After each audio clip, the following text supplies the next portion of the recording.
तो तुम्हारा बाप भी खत्म नहीं कर सकता। चाय वाला तुमसे झेला नहीं जा रहा, योग वाला तुमसे झेला नहीं जाएगा। Journalist, and I'm curious, and I ask this on a lighter side, partly because you have business interests in news channels and also as a viewer. What do you watch at 9 p.m? Because the charge against TV channels is that they've become extremely noisy and the debates are being relegated to shouting matches. I'm just curious to know, what do you watch at 9 p.m? Before going to sleep, watch Arnab, and I like him quite a bit. I think that is the safest note to conclude this on. I have to be honest, so it's your because basic piece.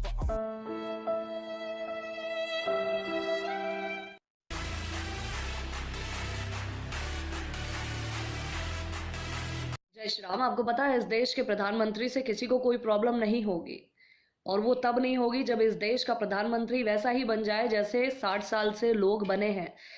विपक्ष को सिर्फ इस वजह से problem है कि 60 साल से जो मलाई हम खा रहे थे, इनके आने से वो मलाई नसीब नहीं हो रही है, इसीलिए विपक्ष हाहाकार मचा रहा है। बस यही प्रॉब्लम है। बोलिए जय श्री राम, जय हिंद, जय भारत।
मैं आपके सामने भीख मांगता हूँ, अल्लाह के वास्ते ये काम मत करो।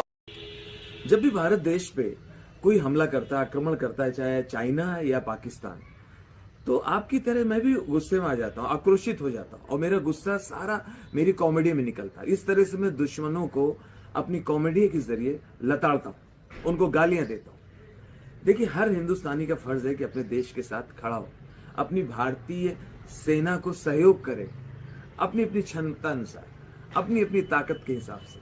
कवि हो, कलाकार हो, किसी के पास कलम की ताकत है, पत्रकार अपना काम करते हैं। मेरे पास तो यही हथियार है। अब मुझसे धमकी दी जा रही है, मुझे कहा जा रहा है वहां से फोन कॉल्स करके कि वो मेरा हाल लखनऊ के कमलेश तिवारी जैसा करेंगे, मेरे बच्चों को मार देंगे। तो मैं अपने देश प्रेम की बात तो करूंगा, अपने देश को तो आगे रखूंगा। अल्लाह तबारक व तआला सबको दूसरी, तीसरी, चौथी शादी करने की तौफीक अता फरमाए, और जो माँ बहनें दूसरी शादी से मना करती हैं तो उनको भी तौबा ताइब होना चाहिए कि शरीयत का हुक्म है। अल्लाह तबारक व तआला जिसकी ताकत है उसे दूसरी, तीसरी, चौथी शादी की तौफीक अता फरमाए, और सारी बीवियों का ख्याल रखने की तौफीक अता फरमाए। ये माशाल्लाह इधर भी मेरे दूल्हे बैठे हुए हैं और इधर भी दूल्हे बैठे हुए हैं, और कितनी प्यारी शादी है कि वालिद साहब भी बैठा है दूल्हा बन के, और इनके दो बेटे भी दूल्हे बन के बैठे हैं। आमीन, अल्हम्दुलिल्लाह रब्बिल आलमीन, वस्सलातु वस्सलामु अला सय्यिदिल अंबिया वल मुरसलीन, अल्लाहुम्मा सल्लि अला सय्यिदिना मौलाना मुहम्मद व अला सय्यिदिना मौलाना मुहम्मद व बारिक वसल्लिम, सलातन व सलामन अलैका या सय्यदी या रसूल अल्लाह या इलाहुल आलमीन। ये खुशी की तकरीब है, इन सारे दूल्हों को जिंदगी में खुशियां अता फरमा। या अल्लाह इनके अहले खाना के साथ इनको भी, हम सबको भी ईमान, जान, माल, इज्जत, आबरू, कारोबार, औलाद में बरकतें अता फरमा। ये हाफिज कुरान है माशाल्लाह, हमारे इदारे से हिफ्ज़ किया। इनके वालिद साहब की भी दूसरी शादी है, इनके 3 चाचों की भी दूसरी शादी है, और इनकी भी शादी है, और ये दूल्हे और भी इनके मामू के बेटे बैठे हैं, शादी है। या अल्लाह माफ करे, बहुत मनुष्य लग रहे हो, मत करो, रहने दो, रहने दो, बहुत बुरे लग रहे हो। तौबा तौबा तौबा, सारा मूड खराब कर दिया।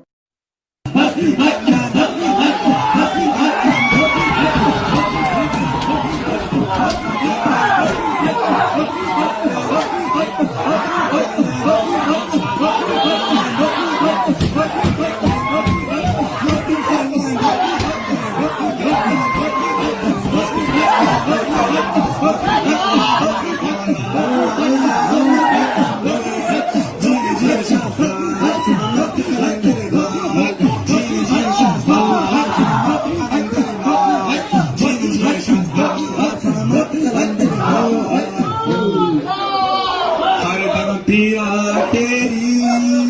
खैर होगे हरदम मुर्शिद तेरी खैर होगे हरदम सोने। अल्लाह माफ करे, बहुत मनुष्य लग रहे हो, मत करो, रहने दो, बहुत बुरे लग रहे हो। तौबा तौबा तौबा, सारा मूड खराब कर दिया। आज की भारत की न्याय पद्धति का नाश हो जाएगा तो भारतीय समाज टूट जाएगा। ऐसे ही मैकॉले एक बात और कहता था। मैकॉले की लिखी हुई एक चिट्ठी है मेरे पास, उसकी फोटोकॉपी।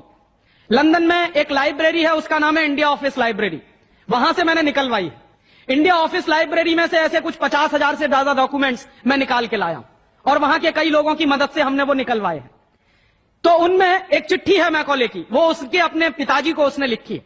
जब वो यहां ऑफिसर बन के आया है तो मैकॉले क्या लिख रहा है कि भारतीय समाज को अगर बर्बाद करना है तो भारतीय न्याय पद्धति बर्बाद करो। तो वो करने के लिए उसने आईपीसी बना दिया, सीआरपीसी बना दिया, सीपीसी बना दिया और बर्बाद हुई। दूसरी बात वो कहता था कि भारतीय समाज को बर्बाद करना है तो भारतीय शिक्षण पद्धति का नाश करो।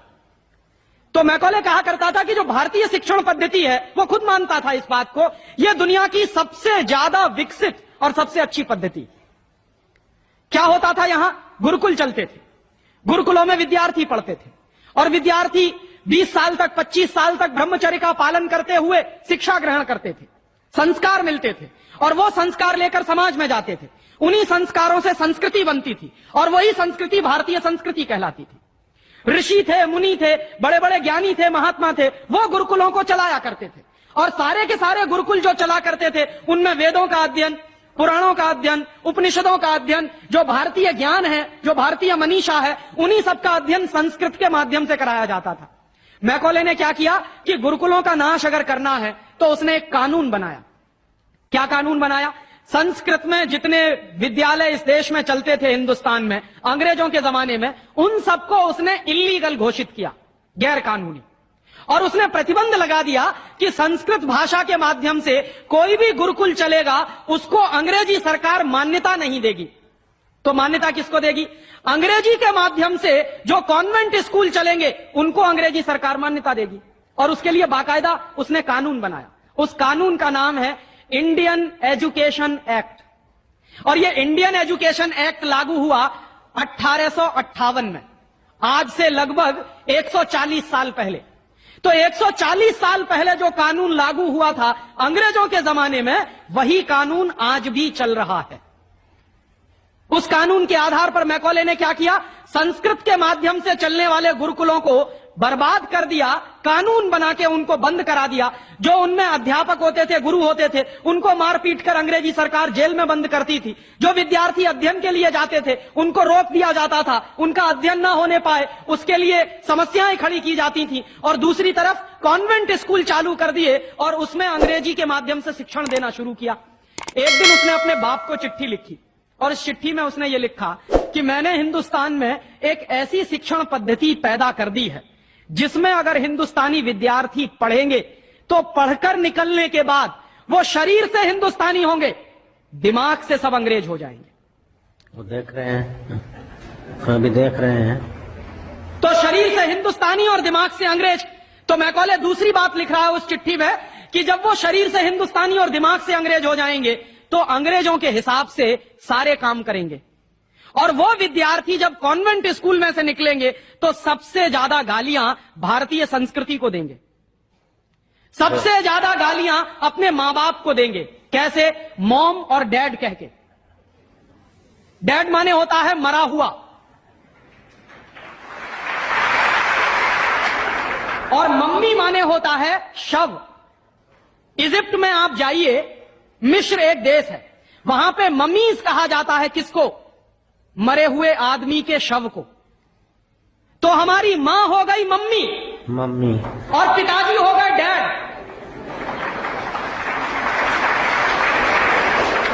आया कहां से ये?